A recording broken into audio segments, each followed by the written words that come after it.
All right, it is 11 o'clock, and I'm a big believer in starting things on time. So we will be starting this program on time. I want to welcome everyone to From Hippies to Hipsters, how you can master intergenerational selling.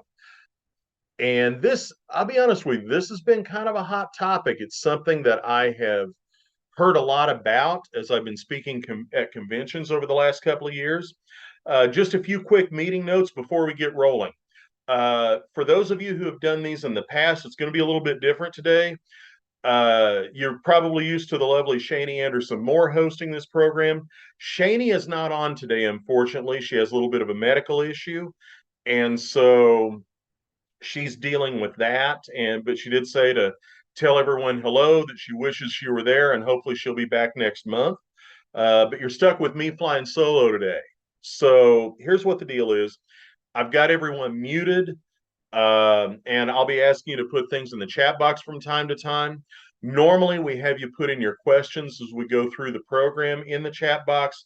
Shani writes those down, brings them back up in Q&A. I'm going to do that a little bit differently today because since I'm flying solo, good luck. Haha. Thanks, Lyle.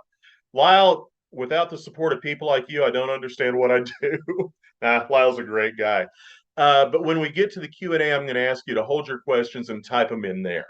So with that, let's go ahead and dive in. From hippies to hipsters, how you can master intergenerational selling.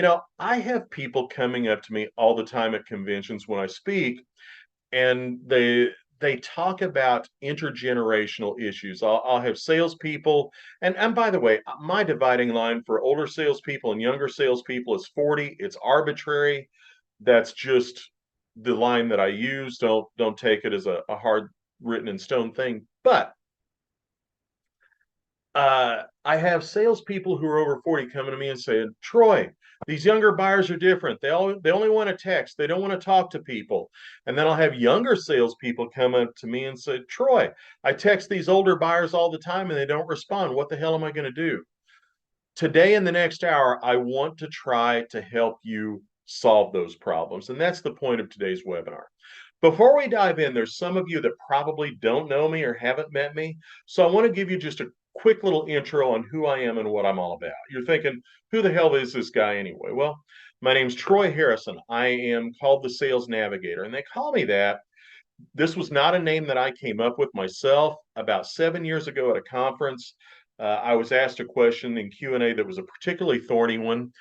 And as part of that question, it was a difficult path through it to be able to make everybody both informed on what the answer should be and handle the answer. And a woman came up to me afterwards and said, "You really navigated through that situation really well." She goes, "You're kind of a sales navigator." And I went, "Oh, okay, that's a good tagline." So that's when I became the sales navigator. And I help my clients navigate the elements of sales on their journey to the island of success. It's something I love doing. I've been doing it now for 19 years. I had my 19th anniversary last Friday. It's been a fun ride, and it just keeps getting more fun. I have spoken at conventions all over the United States and Canada. I have spoken at conventions in Europe. I have trained salespeople from 23 different countries who live on 3 different continents. And I've kind of been around, I've been there. And what I do is my company, Troy Harrison International, I do sales management coaching of managers and owners. I do sales and sales management training. I do assessments of sales programs, whether those assessments be of compensation, internal processes, people, sales audits, all these kind of things. I help companies hire salespeople. I don't do full-blown recruiting anymore, but I do have a hiring assistance program where I teach my recruiting program to people and I work through them through a hire. And then finally, I do speak at all those conventions. Enough about me. Let's get to what you came for, which is understanding intergenerational selling. When I started in sales, it was 1991, and there were essentially 3 generations in the workforce: the World War II generation, the baby boomers, and then Generation X, the most awesome generation that ever lived. Well, okay. You may differ on that. I will say we had the best music. Moving right along. But the thing of it is, the cultural forces that shaped those generations weren't all that different. We all, yeah, Joel goes, yeah, we do. All right, Joel. Um, the cultural influences that shaped those generations really weren't that different. The World War II generation had a little bit different perspective because they had been through some huge upheavals. They had been through the Great Depression. They had been obviously through World War II, but they approached their work and they approached buying things pretty much similarly as the baby boomers and Generation X. Technology had not become a huge force in how people buy things yet. Really, the biggest difference I remember from that time is if you were selling to someone from the World War II generation, you did not attempt to sell them anything that was German or Japanese. And I learned this when I was in the bearing business because a couple of our biggest suppliers were German and Japanese, and had some interesting sales calls early on. Plus, the World War II generation tended to be a little more frugal with their money. Those were the biggest differences, but they weren't like they are now. Now we have four different generations in the workforce. We have the baby boomers. They're still there. They're still kicking ass. They're still leading their companies. Most of the time, the baby boomers have found themselves in positions of leadership and they're still fully engaged. They enjoy what they do. They have a certain perspective on things. We have Generation X, born 65 to 1980. And we are kind of a mixed bag. I mean, we take some influences from the baby boomers, but we've spent a lot of time around the technological influences of today too. So we draw from millennials and even Generation Z in how we approach our work lives and how we approach buying. Millennials from 81 to 95, this is the first generation that was really brought up in technology and interconnectedness. And understand the millennials are no longer babes in the woods. The youngest ones are 28 now. The oldest ones are 42. You know, they're not children by far, but there are different influences acting on them. They have greater access. They're used to a greater access of information. Finally, you've got Generation Z. They have been bombarded and marinated in technology since birth. They are inundated with sales and marketing messages every day.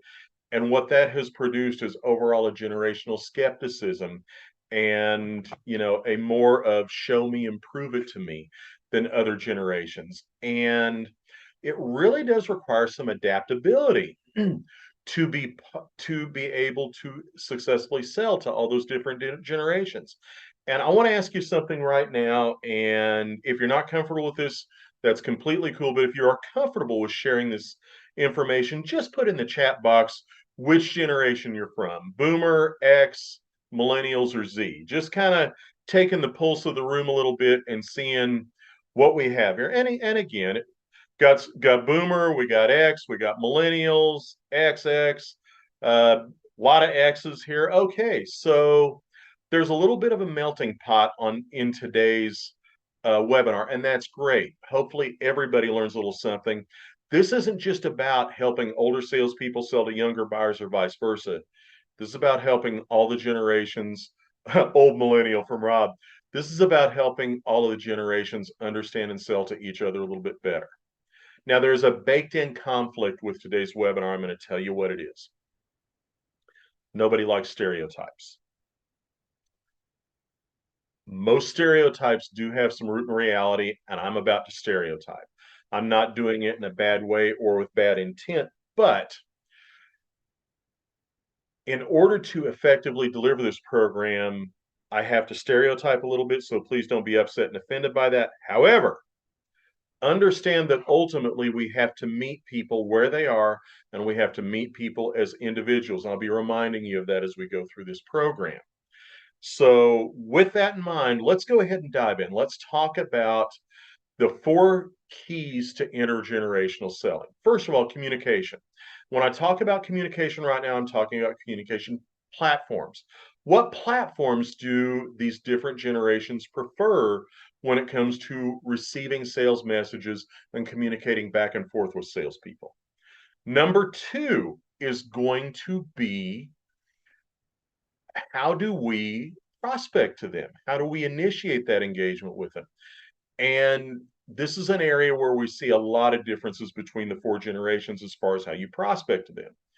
Number three is messaging. And when I talk about messaging here, I'm not talking about the technological platform on which you deliver a message. I'm talking about what the message actually is, how you put your words together in order to resonate with them. And then finally, number four, how do we build relationships? Because there are big differences in the relationship building habits between the generations. And again, remember, nothing is 100%, so there are going to be variations on all of these. But let's go ahead and dive right in and talk about communication first. And I'll tell you this template that I used, it said to put a quote in here that was pithy from someone that you thought was famous. I don't know that I'm famous, but this is one of my favorite quotes, and it is something that I say. You are not the star of the show. When salespeople start thinking that they are the star of the show, we have a problem. Your customer is the star of the show. Don't ever forget that. They are the star, not you. That's why we're selling to them and not vice versa. So, communication. What we don't want to have here is a failure to communicate. But communication platforms can be very different. This is when I hear that a more senior salesperson says, Troy, all these younger salespeople want to do is text. And my response is always, get good at texting.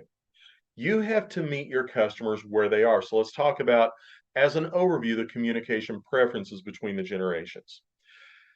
Boomers tend to prefer, for the most part, personal in-person sales calls, and they prefer a voice-to-voice communication. Voice-to-voice communication being telephone calls. They like to talk on the phone.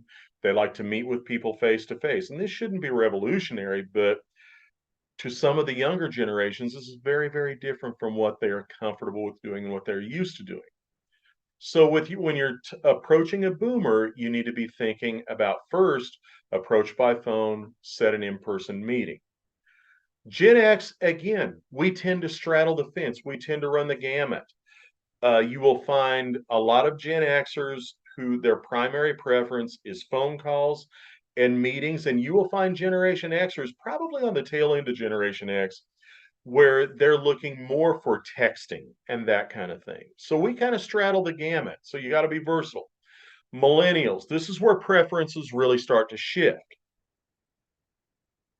Millennials tend to want to communicate through a keyboard, meaning they tend to want to communicate through texting, through email, and through other electronic means, instant messenger, that kind of thing. So you need to be versatile enough to understand those technologies and be good at those technologies. Gen Z, now it's when it gets really apparent. You've got to be proficient at texting and messaging apps. So what does that mean to us as salespeople? It means as salespeople, we cannot pigeonhole ourselves in one method of communication.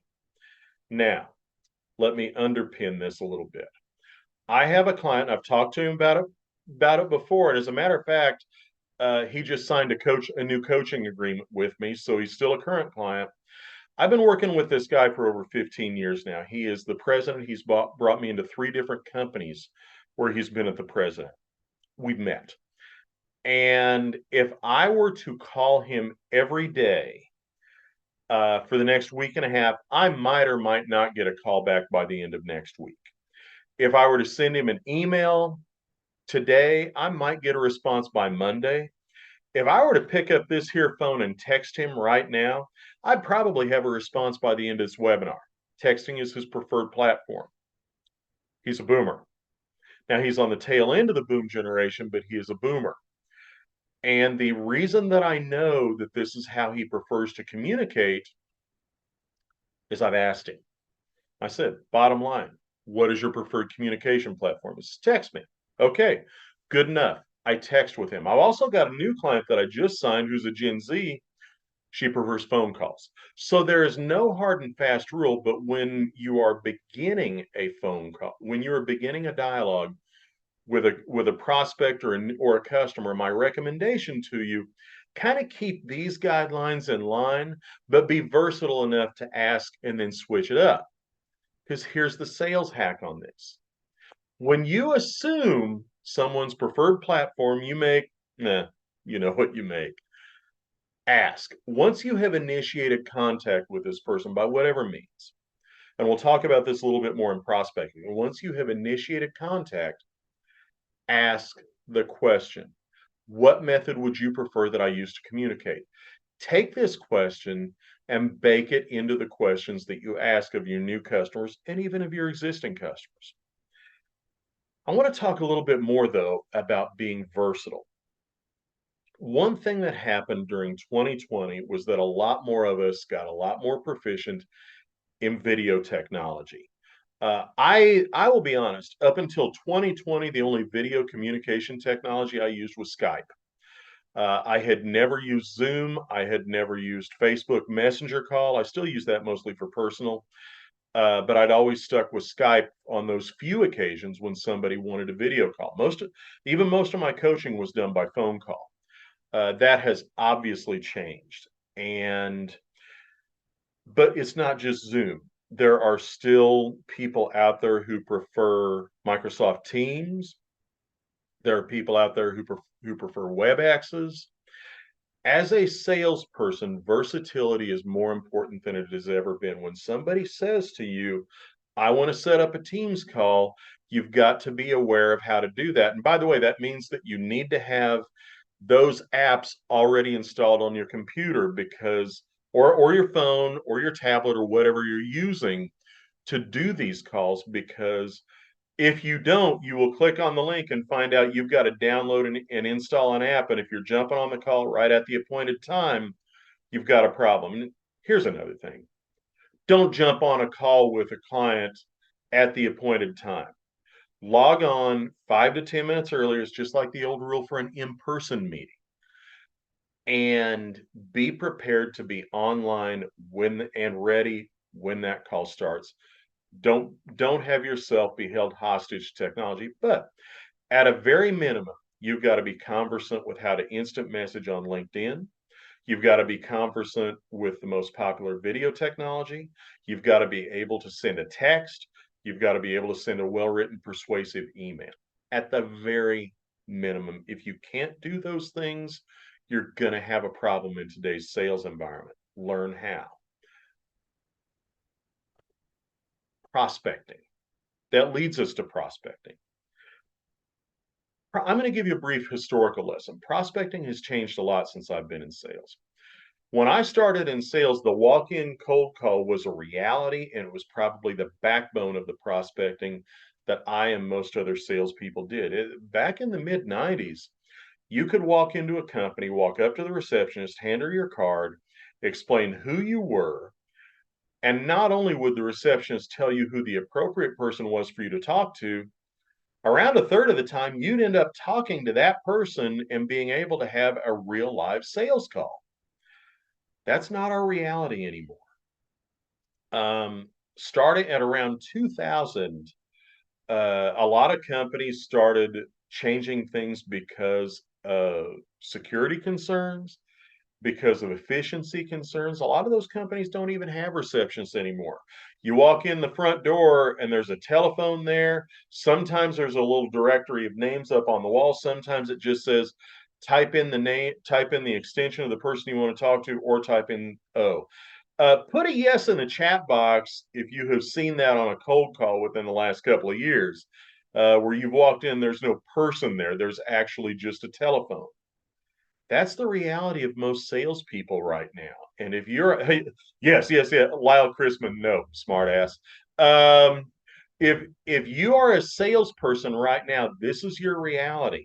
You're probably not going to talk to a receptionist, which means that walk-in cold call is becoming obsolescent, if not obsolete. Now, there are places, the restaurant and hospitality industry, for instance, is one where a walk-in cold call is still a reality, or at least a walk-in appointment setting call. There's a few other pockets, but overall, if you're selling business to business, you're probably not going to have that happen.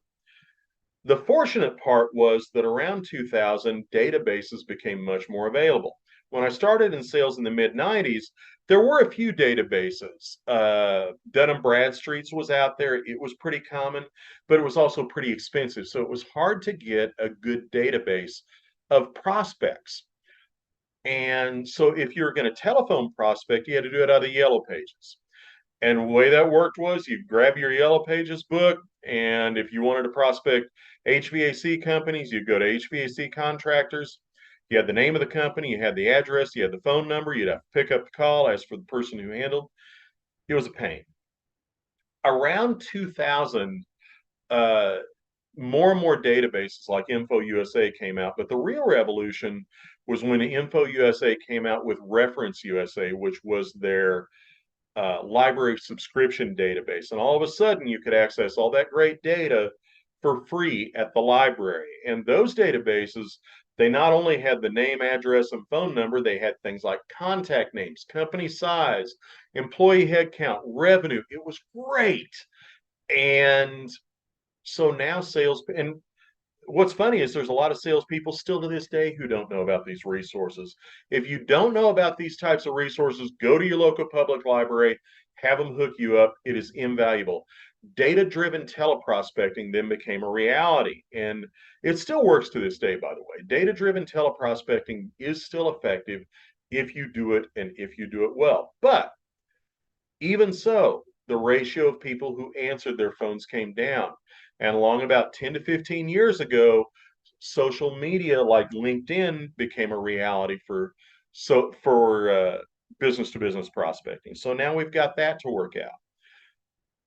But the various generations again are going to look at prospecting a little bit differently.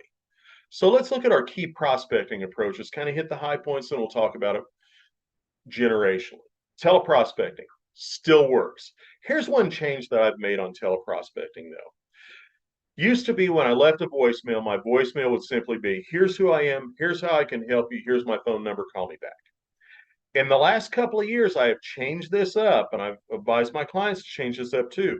I'll still give those things. I'll say, here's who I am, here's what I do, here's how I can help you, here's my phone number, and here's a non-phone way to get a hold of me. Text me at that number. Email me at troy@troyharrison.com. I might even say hook up with me on LinkedIn. More and more people are looking for non-phone ways to have contact. So in your voicemail message, regardless of who you're calling, give them that. Email prospecting. Sorry. Email prospecting is problematic. When email first came on board, the first several years, email prospecting was great. You had a high response rate. You could send out email blasts of 100 or 200 and get some reasonable response and get some appointments. It's not that way anymore. People spot email blasts a mile away. They look spammy. A lot of times it can get your email address blocked. A blast is very low percentage. If you don't have a database in the thousands, and by the way, I'm talking about cold prospecting. I'm not talking about ongoing drip marketing like my Navigator newsletter. I think some of you read that. That's email drip marketing. You get a much higher read rate on that. But on a cold prospecting blast, you need a database in the thousands to get even 1, 2, or 3 responses. And if you don't have that, you're going to struggle. Email prospecting nowadays is only effective when it's personal. And by personal, I don't mean merging in the first name. I mean speaking directly to something about them.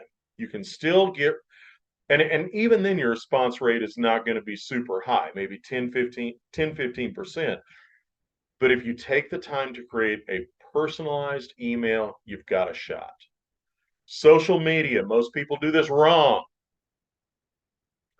Social media prospecting, and I cringe when this happens. I'll get a contact request from somebody on LinkedIn, and I will tell you, I accept most of my connection requests on LinkedIn, except unless they're obviously a scammer, because in my business I kind of have to. I want to widen my audience all the time. But there's some of my cringe because I just know that within an hour I'm going to get this hard sell message about, Troy, we can help your SEO. We can get you greater visibility on LinkedIn. And they all sound the same.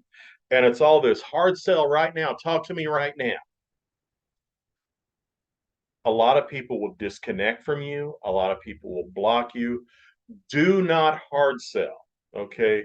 When you are engaging with people on social media, connect with them, welcome them to your network, then engage with their posts. Post your stuff, engage with their stuff. By the way, on LinkedIn, you absolutely must engage. And what I mean by engage isn't just posting. Engaging means you must like, you must comment, you must share, make relevant comments, engage with people.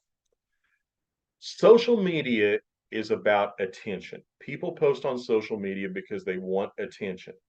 If you give them that attention, you can begin an affinity that will then earn you the right later to send them a message asking them for an appointment, inviting them to a webinar, all of these kind of things. And by the way, don't limit this by generations. The average person spends 2.5 hours a day on social media. I'm less than the average, but not a super huge amount less. Even boomers, 46% of boomers spend an hour or more on social media. Rob asked a question, do just likes count? Just likes are good. If you can make a relevant comment, you're doing even better. Good question, though, Rob. Excellent question. And sharing somebody's post, if it's appropriate to do that, that's huge. But again, when you like someone, they get a notification that said Rob Brannon liked your post. What that means is, oh, I know who Rob Brannon is. It generates that little back of mind, but you've got to, one like doesn't help. You've got to repeatedly do this. This is a repetitive strategy. My recommendation, and this has changed recently, but my recommendation is salespeople ought to spend at least a half hour a day on LinkedIn engaging with people, not just posting. Yes, you should post at least once a day. You should have a profile. I know salespeople now that still don't have a profile or still don't have it up to date. I was talking with a guy a while back, and one of his salespeople had a profile that showed his past job as his current job, and the guy had worked for him for 3 years. Have a current profile, have it be a salesperson profile and not a job applicant profile. And I may do a webinar in the future on this kind of thing as well. But post, engage, allow people to hold up their hands and say, hey, I'm somebody that you could help. But understand, social media prospecting is a long play strategy. Don't do it as a 2-day strategy or you're going to fail. So, prospecting approaches. For boomers, again, a phone call is probably the best way. If you want to escalate contact, then move to an email. In other words, if they don't respond to your phone call, escalate that contact to an email. And with a boomer, another good escalation is a handwritten note. People still read handwritten, hand addressed notes. A mail merge note, that letter, no good. A handwritten note can still get you an audience with a boomer or even a Gen Xer. It's an uncommon gesture. Now, with a Gen Xer, a phone call is your first resort. A personalized email is a second resort, and a third resort is a LinkedIn DM. Again, Gen Xers, we straddle the gamut. So when you escalate contact with a Gen Xer, look at those LinkedIn direct messages. Millennials. Now I'm shifting it a little bit. I would begin with a very personal email that speaks directly to them and their situation. Escalate contact, go to a LinkedIn direct message, and after that, I would maybe look at trying a phone call. Gen Z, start with a very personal email. Your second level with a Gen Z is LinkedIn engagement. Remember, like, share, comment. Then after that, I might look at going to the DM. After that, I might look at going to a phone call. So it does differ a lot from generation to generation, but again, keep trying things. If with a boomer, your call, your email, your handwritten letter don't get anything, then maybe try some LinkedIn engagement or try a LinkedIn DM. A lot of it depends on how bad you want this prospect, but as a general rule, the more on the spectrum you get from boomer to Gen Z, the more it's going to be a technological contact rather than a voice-to-voice contact. Now, some of you are sitting there thinking, Troy, you didn't mention text as a way to prospect. There's a reason for that. Even today, and this could change a year from now. If I do this webinar a year from now, I may be saying something different. That's how quickly things are evolving. But in today's world, most people, I believe, still respond negatively to an unsolicited text, and that's regardless of generation. Most salespeople will block, or most people will block that number because it comes off as scammy.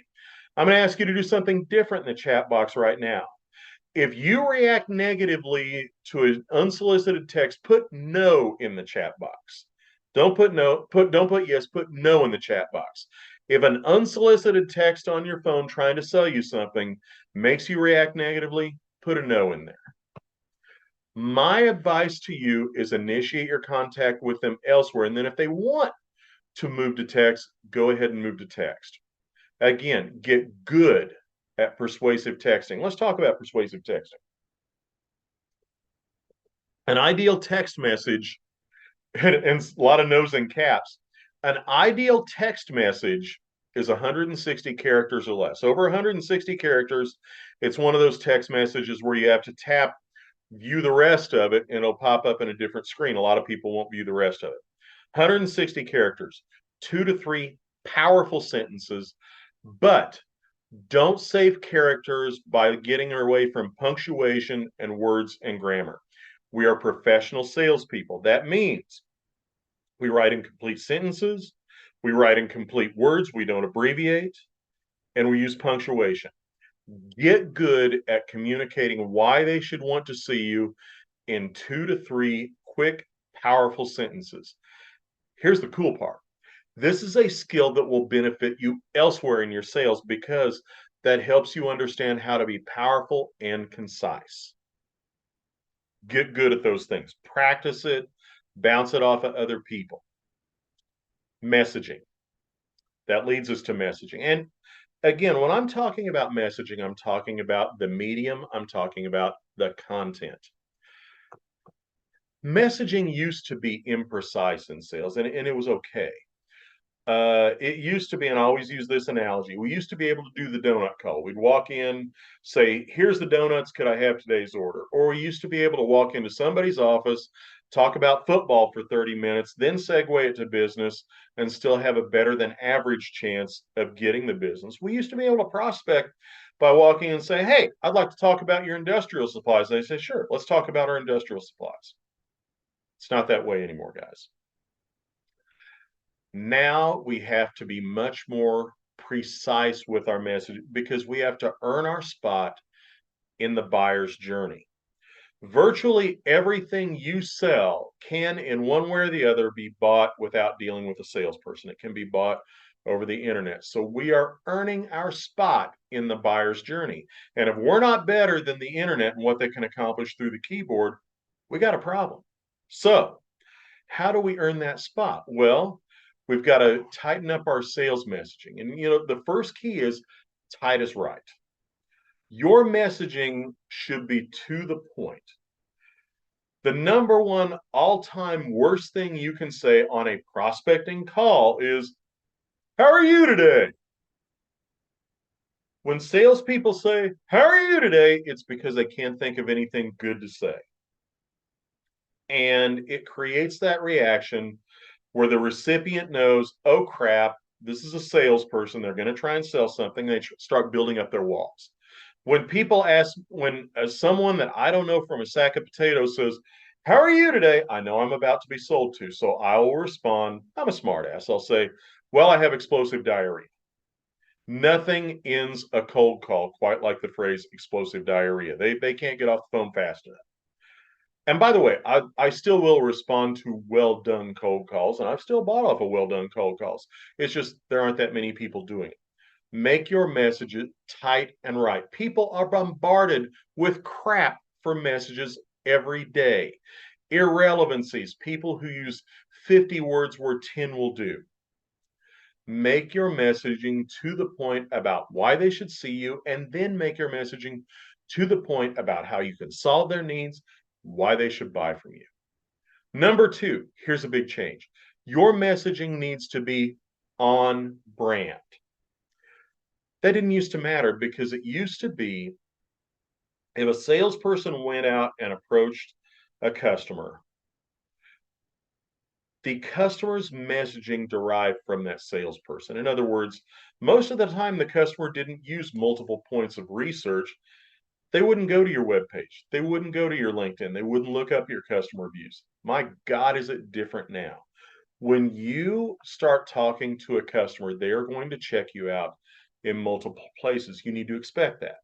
You need to expect that they're going to go to your website and see what's good about you. You need to expect that they're going to go to LinkedIn and look you up. And again, by the way, if you don't have a profile on LinkedIn, and some of you don't, if your profile isn't up to date, and some of you aren't, you won't look legitimate.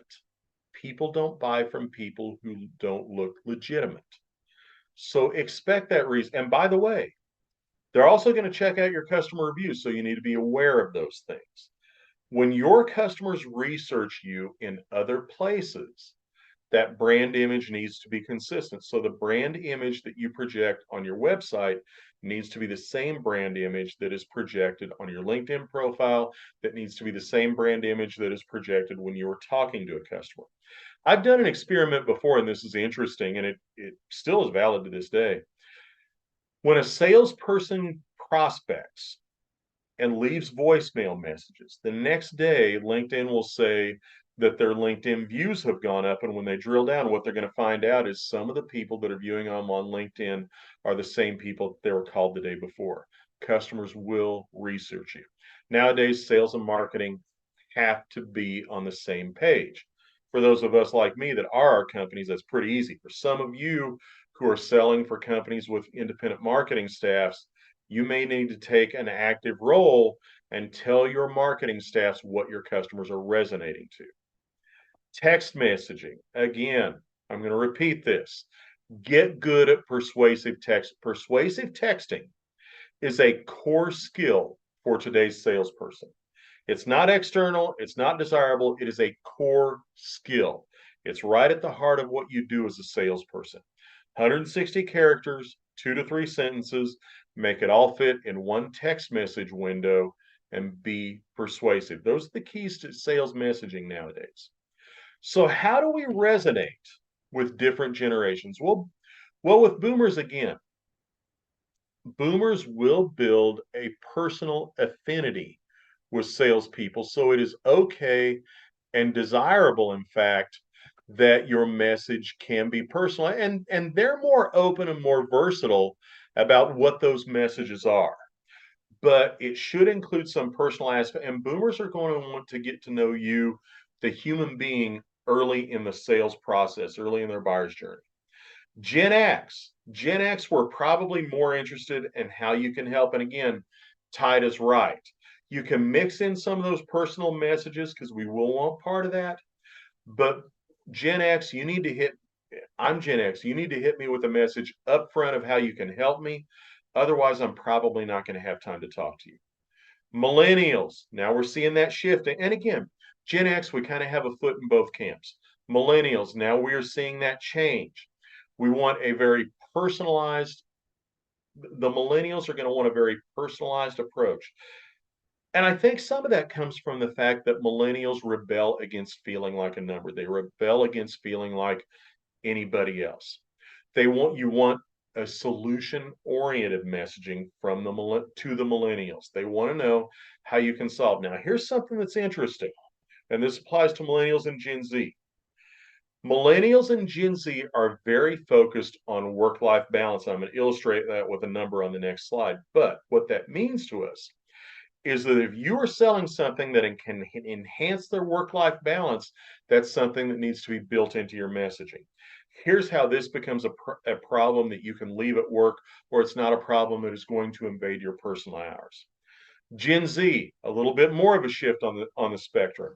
Gen Z has been bombarded by so much messaging since birth, they're skeptical as hell. They are going to default to not believing what you say at the get-go. So what that means is no platitudes. Don't sit there and say, well, we got great service. By the way, don't say that to anybody. It's dumb. Be prepared to substantiate and quantify your great service. and offer proof early. We can solve your needs, and here's another customer who had needs similar to yours that we solved them for. Volunteer and offer that proof, because remember, Gen Z, they're going to be the biggest researchers of all. Now, I want to talk a little bit more about that messaging, because this is a stat that came up in a Wiley International survey very recently. Millennials and Gen Z were asked, actually all generations were asked this, but boomers and Gen X were below 30% on this index. They were asked, is it important to you to work for a company that promotes work-life balance? Is it as being essential? 57% of millennials and 55% of Gen Z said it is essential to work for a company that promotes work-life balance. Here's what that means to us as salespeople.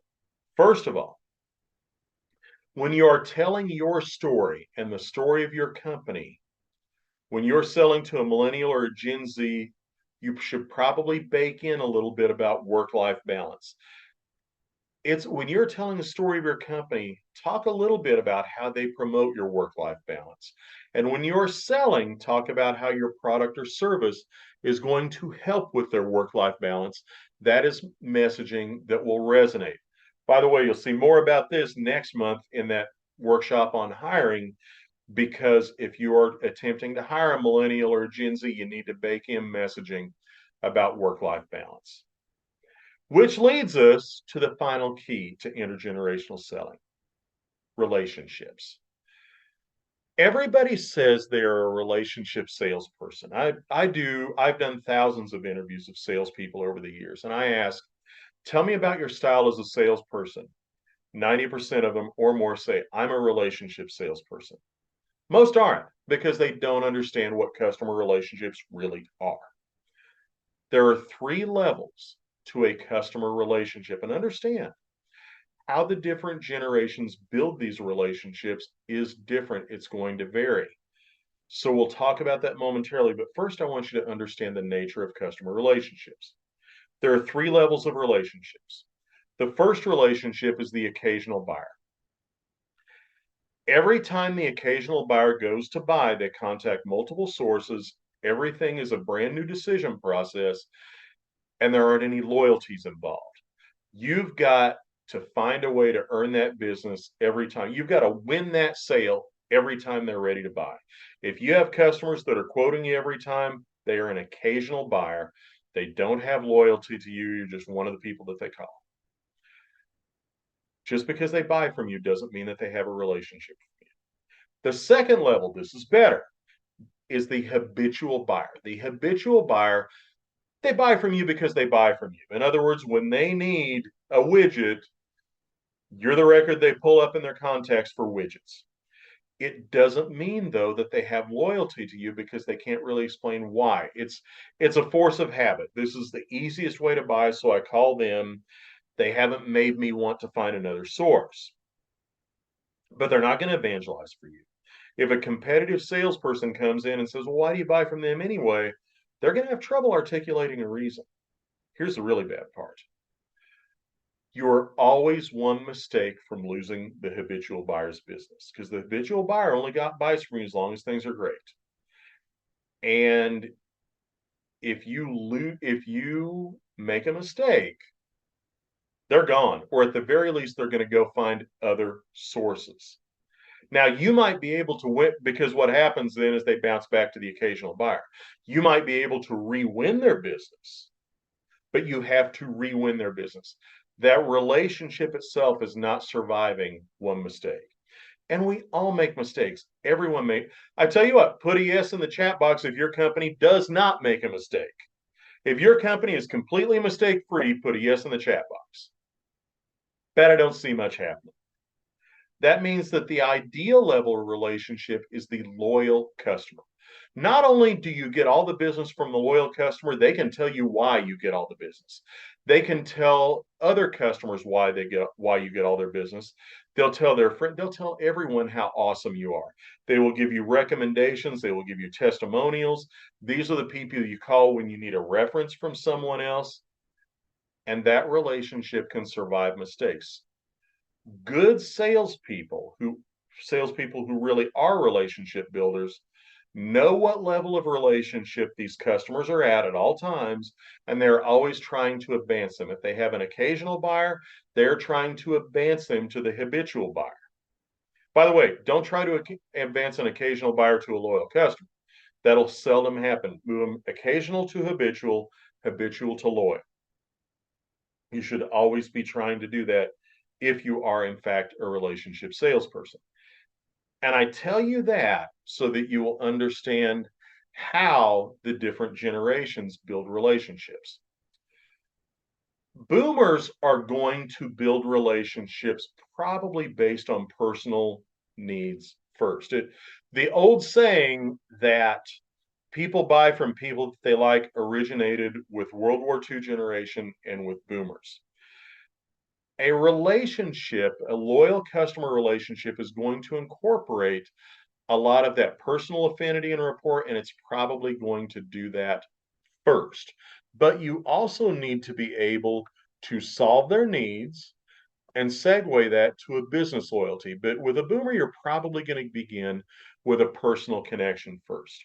Gen X, I keep saying it, I'm going to say it again, we straddle the fence. You have to be versatile. Here's something that's important with Generation X, and this also applies to boomers.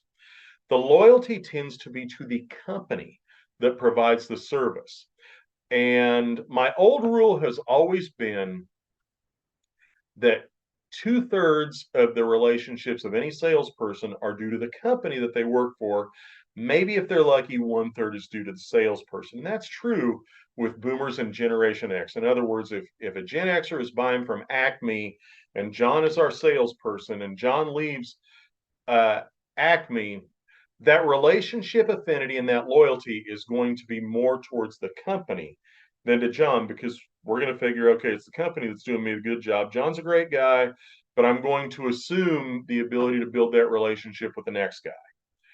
And again, we do want that personal connection with the vendor. Here is where the script starts to flip, and that is with millennials. And by the way, again, versatility with Gen X is key, because there's a lot of Gen Xers, I'm like this, that take this characteristic. A millennial is going to build relationships based on the idea that you have solved their business problems first. Solving their business problems first earns you the right to gain that personal connection. And here's something that's funny about millennials, and this is true of Gen Z as well. As an overall view, millennials and Gen Z tend to be the least private generations that there have ever been. They're prolific social media posters, and they will post about every aspect of their personal lives. They will post about going out at night, and they'll tag everybody that they contacted. They'll post a picture of what they had for dinner. And okay, I've done that before too, and it was a particularly spectacular steak. That's just me.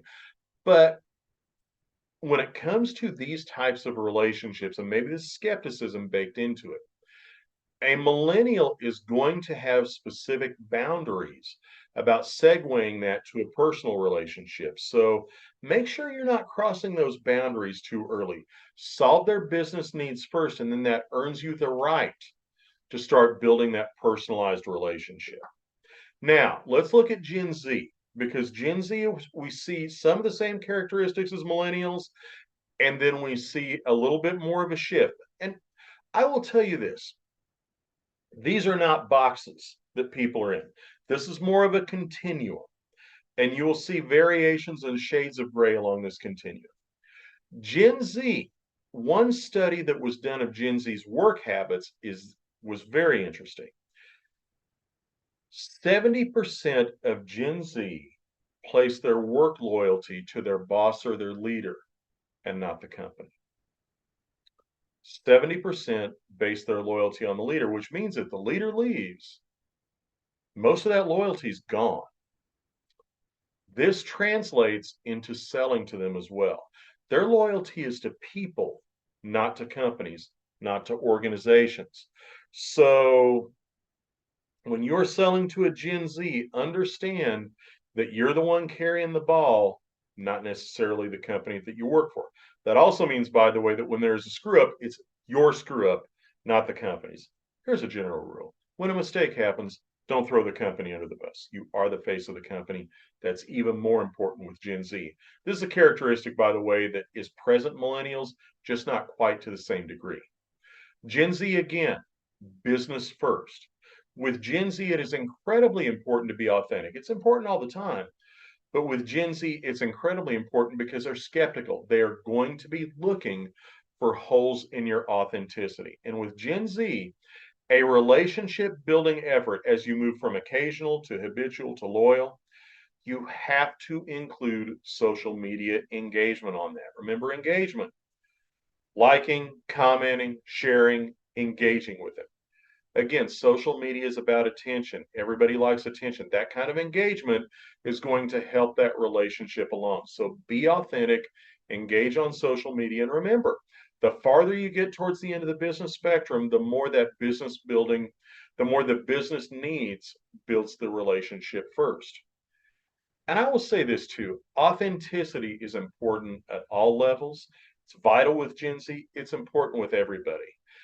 And because you will see variations in these in every generation. But this is a good guideline when you're starting out, when you're starting down the road of building a relationship. This is a pretty good way of understanding how those relationships can be built and how you can move forward. All right. I've covered a lot of ground in about 45 minutes. And now I'd like to open up the floor for any questions. It'll probably take a couple of minutes for people to type their questions in the chat box, but please go ahead and do that. What questions do you have about intergenerational selling? And as I've said before, this is a challenging time because we have not just 3 generations in the workplace, we have 4 generations. And all 4 of those generations have buying authority. As salespeople, I don't think there's ever been a moment where our sales skills were more important than they are right now, where our versatility and our ability to be both emotional and cerebral in our approach is important right now. For me, it's a fun time. I hope it's a fun time for you as well, because I like challenges. I don't like routines. I like times when there are new things to learn and there are new challenges, new opportunities. Here's something else. Within every challenge, there's opportunity. With a person who says to me, Troy, all these younger people want to do is text. The opportunity there is if you get good at texting, there's going to be a whole bunch of salespeople that don't. Okay, Lyle Chrisman asked a good question. What do you see when presenting a contract to a prospect? Any difference in generations? The difference that I see is, Lyle, is one of skepticism. The more they are on that continuum towards the millennials and Gen Z, the more carefully they're going to look at those contracts. And the more that you need to be forthright. And I will say this too, the simpler your contract is, the better. Don't bake in if there are, and I would encourage everybody, any type of contract or service agreement that you have, no matter what the industry, go through it and look for words that can be dropped out, look for clauses that can be dropped out and still not change the meaning of the contract. And and I think Lyle and I have disagreed on this a little bit. I'm a big fan of calling a contract a contract. Mark asked a question. I agree with what you have stated, but do these strategies work different with services versus a widget? I feel like services getting in the door is extremely hard right now, but when you're in, you're in. You're not wrong, Mark. I think the service industry in particular has harmed themselves in the way that they prospect by overpromising and underdelivering. So what you're seeing is that there is a higher degree of skepticism with regards to service salespeople. When you're in, you're in. I'm going to say that loyalty is probably lesser on the Gen X and millennial side. You still can with a service move them to the loyal customer level, but I think it takes more work. And again, I think that uh, is due to skepticism. If you were to look at in general, I think skepticism plays a lot of roles in this. Let's say this side of the spectrum on the left is the baby boomers, this side of the spectrum on the right, my left, my right, by the way, is the Gen Z. You're going to see skepticism getting greater and greater as you get more towards as people get younger. And it's just because younger people have been so bombarded by sales messages and by marketing messages and all this kind of stuff that yes, they are much more skeptical, and that makes it more difficult for us. Yeah, Mark said in my industry, I feel like that is true. Be prepared at any time to offer proof.